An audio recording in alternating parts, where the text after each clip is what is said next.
Rock, paper, scissors find me. Goals. My goals were to make a program that did rock, paper, scissors. Design. My design was 3 buttons that was wired up correctly. Build. My build was 3 buttons, male to female wires, 3 male to male, and 3 resistors. Program. So right here I set it up. Right here I just put all the player guess stuff in here. I also set up some stuff for the guessing part. Testing everything. I tested about 7 times, and one of the issues was that I forgot a semicolon. Demo.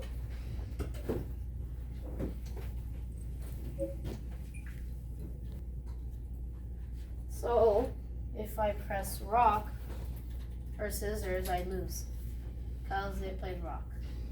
If I pick his favorite, I win. It's because he played rock again. If I play rock, I lose because he played, or the computer played paper. Scissors defeat, and then it keeps it going for as long as you want.